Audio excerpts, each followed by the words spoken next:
Hey everyone, so today we're going to do a good old photography Q&A video. It's been a while since I've done one of these, and the last one I actually really enjoyed doing it. It was pretty well received, so recently put out a call for questions on my Instagram. I'll put a link to that below if you want to follow and submit to some in the future, but had a lot of great submissions. For this one, today we're going to talk about some things like dealing with burnout, a lack of energy and a lack of enthusiasm, cliches in the photo world, how to find the right project idea, photographing strangers, large format versus medium format, the future of film, how I earn a living on YouTube, balancing craft and family life, and much more. But we'll go ahead and just jump right into it. We're going to start by talking about some things related to photo projects and making work.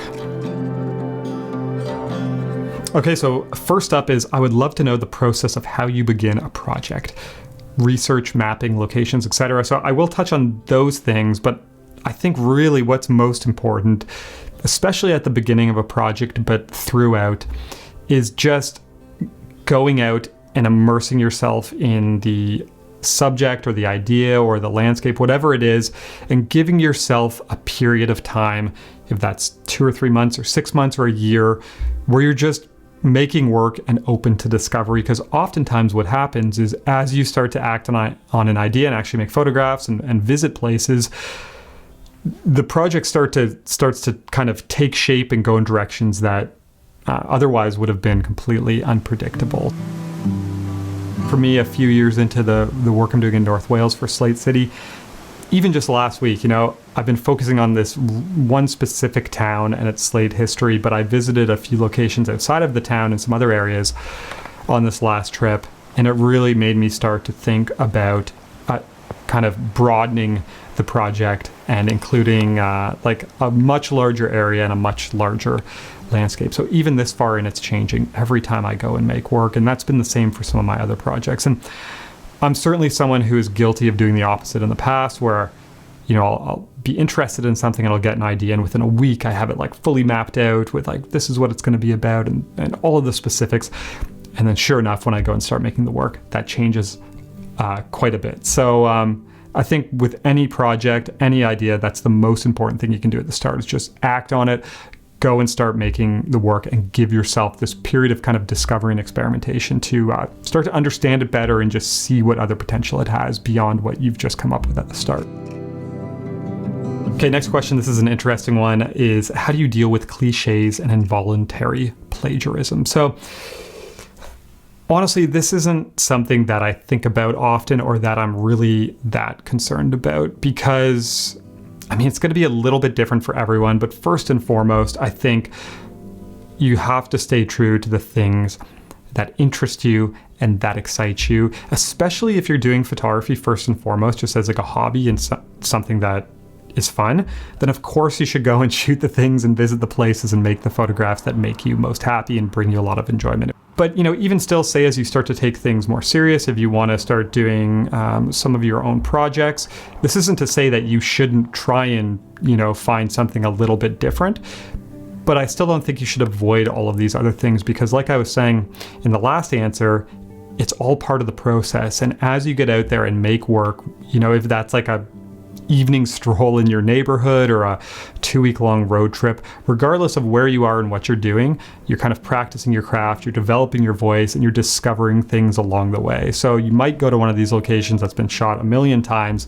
You might have a really fun day of shooting there. It doesn't mean you're going to stick to that for the rest of your life, but in doing that, you might discover something or have an idea pop in your head, or it might lead you in a direction that you would have never figured out otherwise. So yeah, honestly, it's just not something I'm concerned about. At this point in my career, I just stick first and foremost to what interests me and what excites me at that moment, kind of regardless of what it is. And I think that's really important to kind of honor that.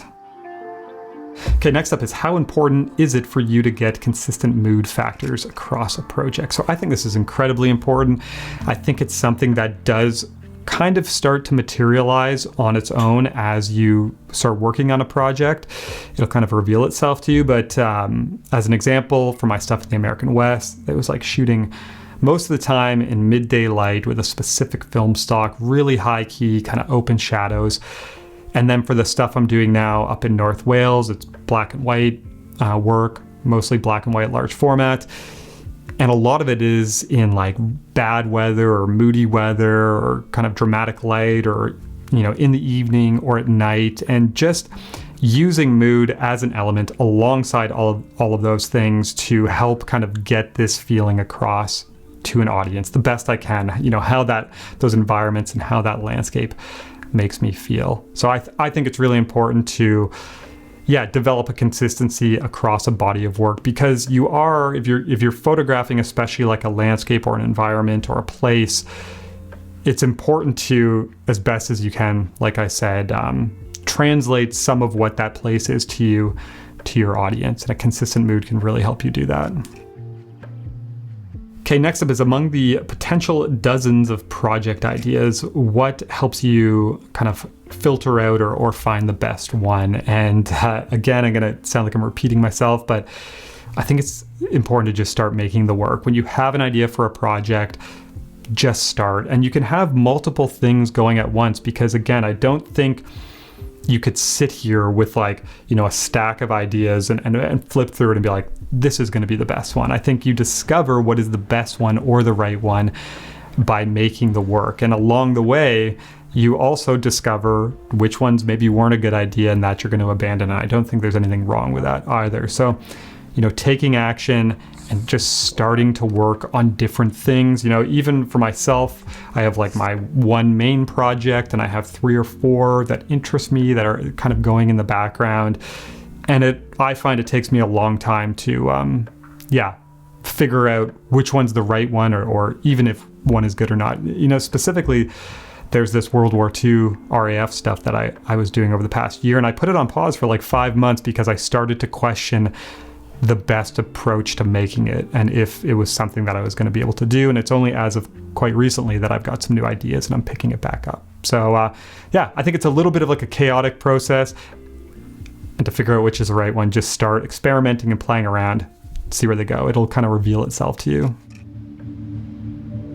Okay, next one is, how do you motivate yourself to do projects for yourself without end goals to publish it at some point? So for me, as much as with any project, there's always this goal of it becoming something at the end, if that's a book or a zine or something else.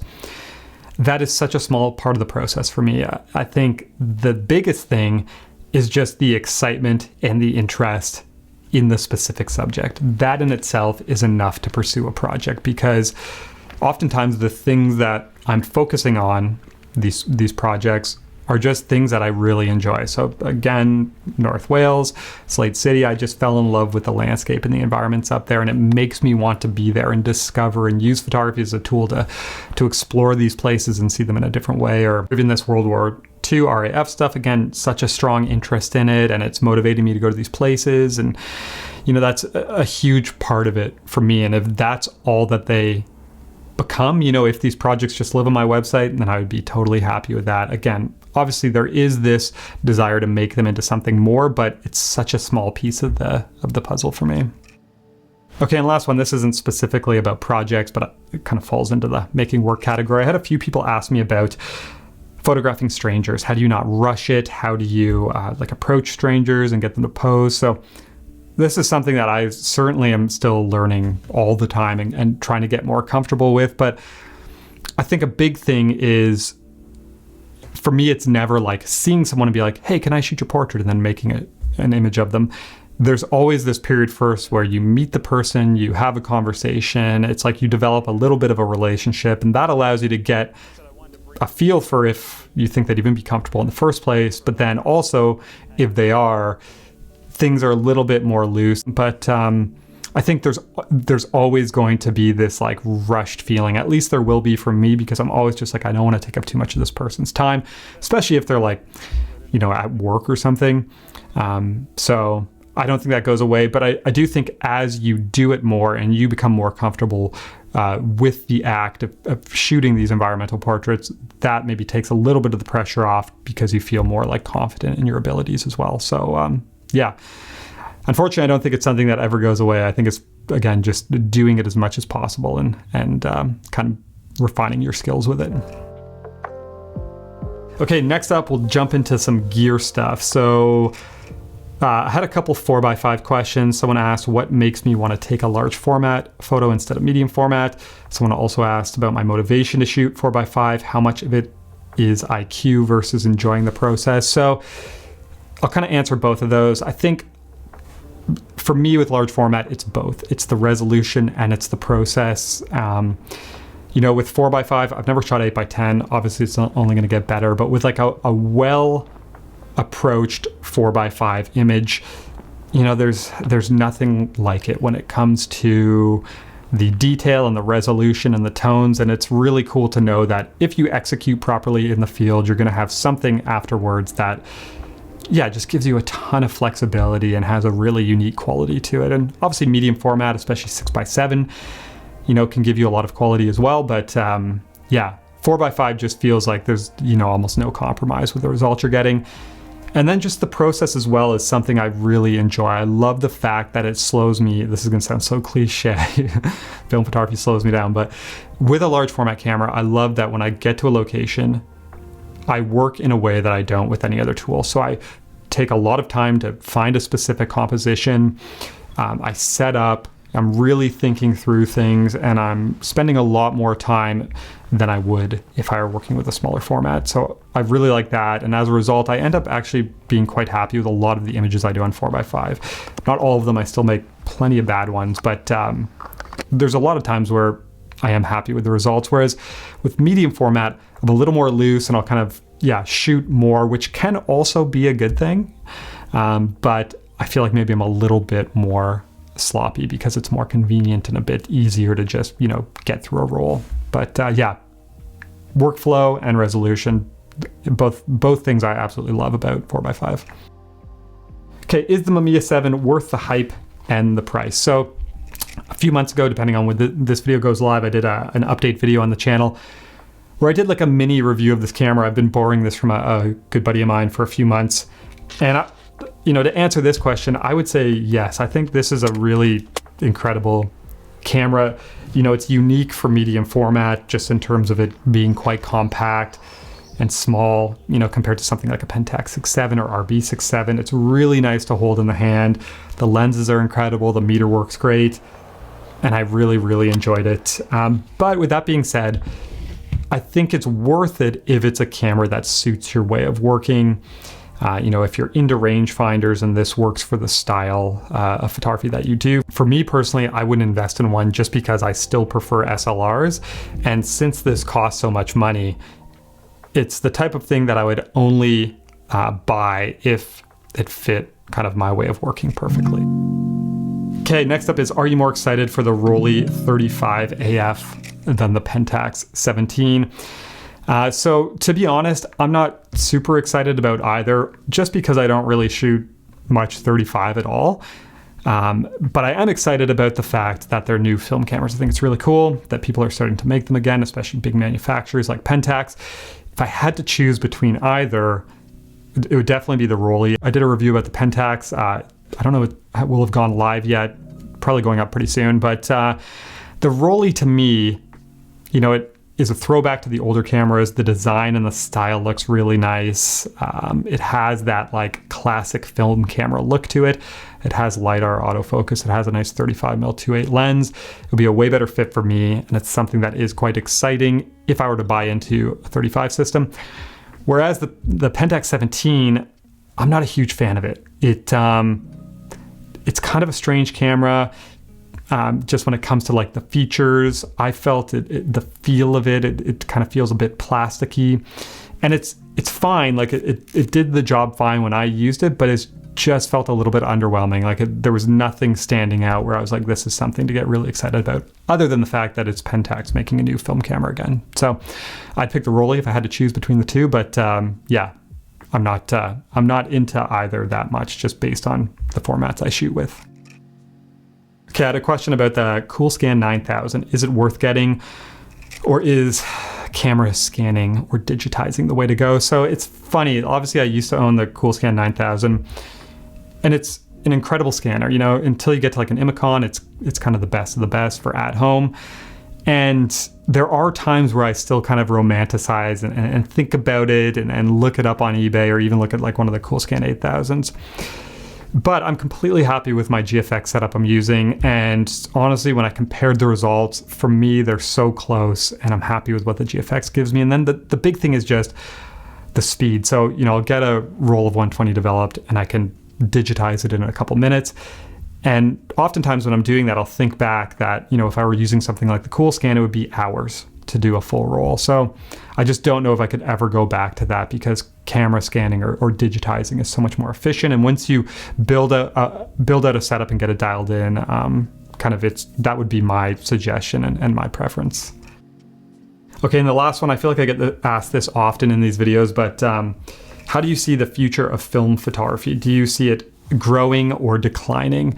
Honestly, I think it's just going to keep growing. I got back into film in 2017. A lot of the time over those next few years, people thought it was just kind of a fad, but we've seen nothing but growth, and more people get interested in it and excitement about it.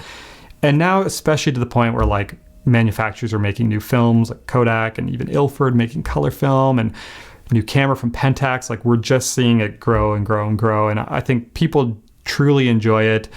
And there's a lot of people who plan on shooting it for a long time. So maybe it'll plateau at some point, but I don't think it's the type of thing that's going to like come crashing down. I really think we're much past the point of it being just a fad. Okay, a couple questions up at next related to business. So had a few people asking me just about how I earn my income, if I'm doing any commercial work, or my different sources of income nowadays. Are my sponsors for YouTube and book sales enough? So for me, over the past couple of years, most of my income has now come purely from doing a YouTube channel. Obviously, there's book sales with that as well, and some prints and a few other small things, but the majority of my business is doing a YouTube channel. It's obviously something that's grown over time, but you do get to a point where you build relationships and you get consistent sponsors, and then you have ad revenue, and you have some affiliate stuff, and I have a couple courses and things like that. But it is completely doable to be able to make a living doing it full time. Sponsors, ad revenue, and a few other small things. But I think it's also important in saying that to note that like everyone's cost of living and expenses and kind of needs are different. So this works for me, but maybe for someone else, it wouldn't be doable. So I think it all just comes down to like, how expensive is your life, basically. But for me, I was in the commercial world before, and I was running a video production company, and I'm in a very similar position now doing this compared to what I was with that. So it is something that if you put in enough time and grow something, it can be a pretty viable and good way to make a living. Okay, and then the second one for this, and this is an interesting one, is how do you navigate combining art and commerce? And obviously this is a bit of a broad question, but I'm going to approach it just from the standpoint of like the way that, I guess, trying to make money or make a living off of something like photography, how that can impact it. And I think what it all comes down to is accepting the trade-offs that you're comfortable with, or determining which trade-offs you're comfortable with. Because absolutely, photography purely as a hobby compared to photography to make a living, it becomes a bit of a different thing. And that doesn't mean your intention and your interests change, but it just means that, specific ways that you approach it all changes. So as an example for me, photography in the past was always like a very solo thing that I would do in solitude, and I would make work and then I would release it eventually. And I still love the idea of that. And I've struggled in the past with, wanting that again, because obviously doing a YouTube channel, it's the complete opposite now for me. I'm sharing everything. I'm sharing my entire journey, the good and the bad. I'm sharing the image making, the trips I'm going on. I'm talking about projects. I'm talking about the gear I'm using. Like everything is revealed to the public. It's about as drastic of a change as you can get from what I was doing in the past. And it took me a while to be comfortable with that and accept that that is going to impact my photography a little bit. I think there's just a difference doing it like this versus in the past, but I get to do photography full time and I get to do it a lot more than I would compared to if, say, I was working a completely different job and just doing it in my free time. So it's tough to say if if it's impacting like the actual image making in a negative way or in a positive way, because I don't know, I'm doing it way more, but I'm doing it more exposed.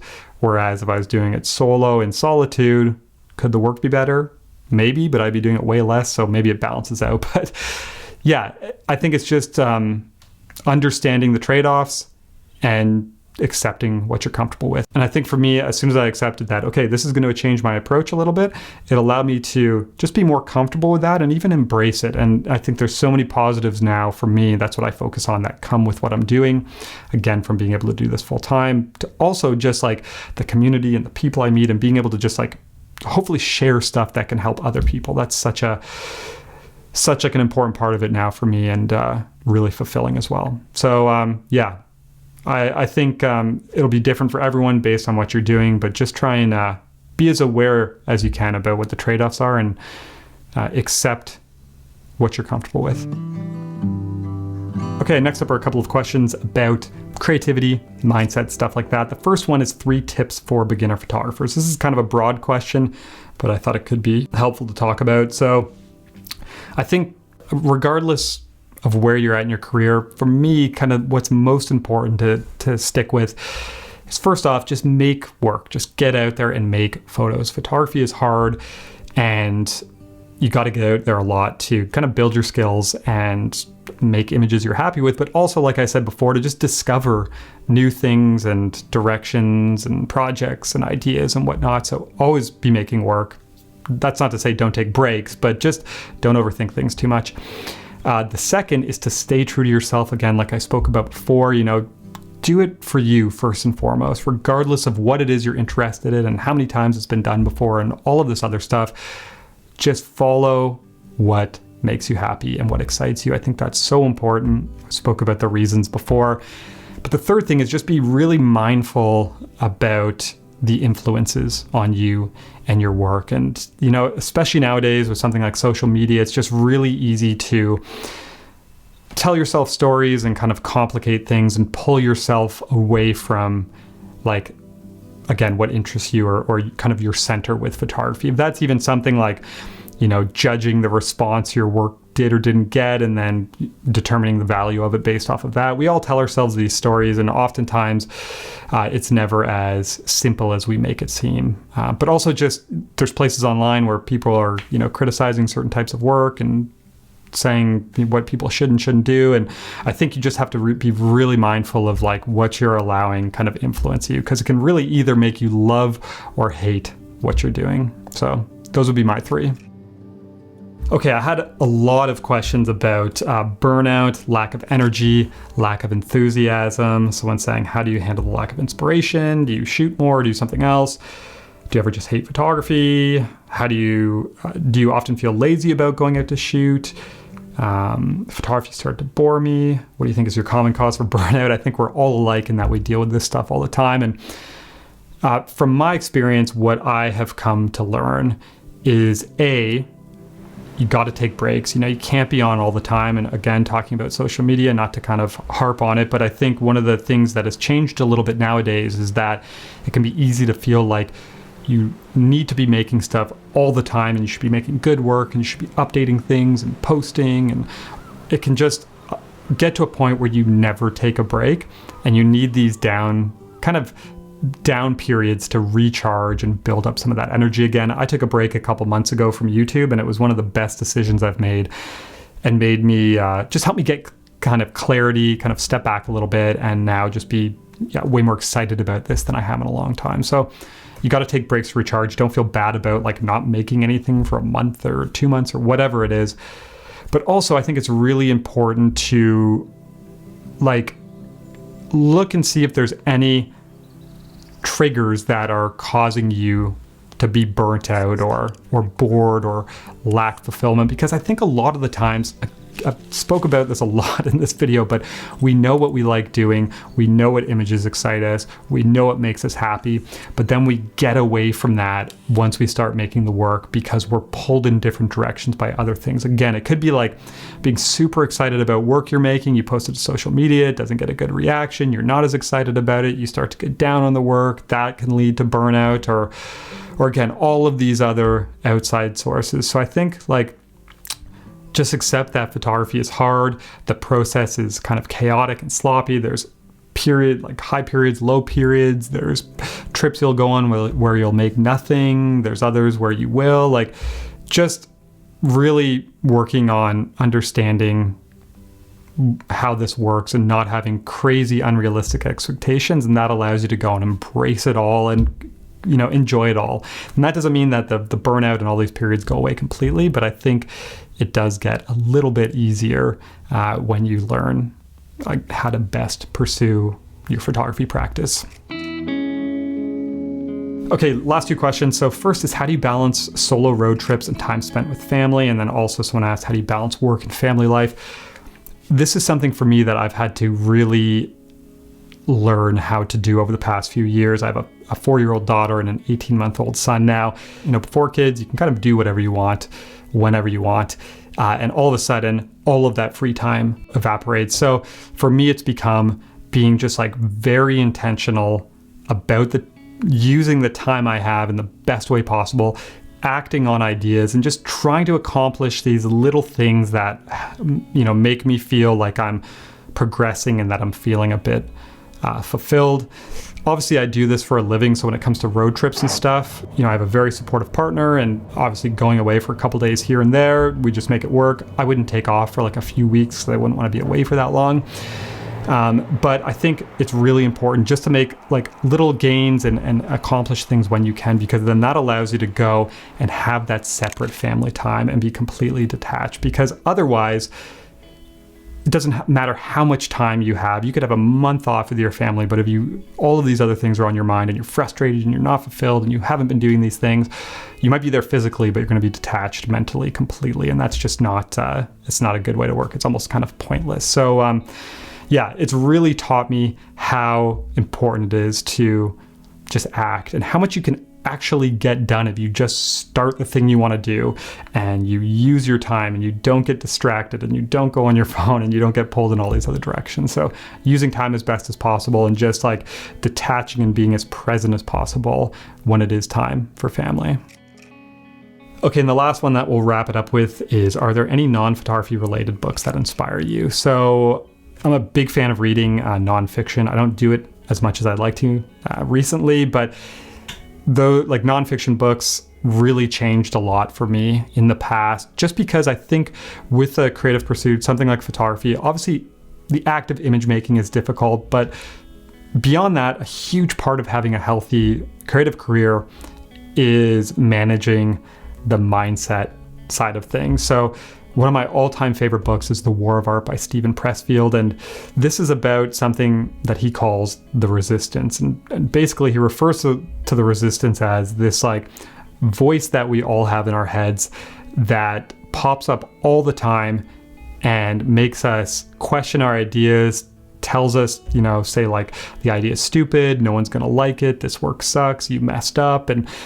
And the reason this is so impactful for me is just hearing someone talk about this and then recognizing that I do that all the time and realizing that it's something that everyone experiences, that it's a normal thing, helps me move beyond that. And that has helped me be so much more just like efficient and accomplish so much more because I take action. I don't let that stop me anymore.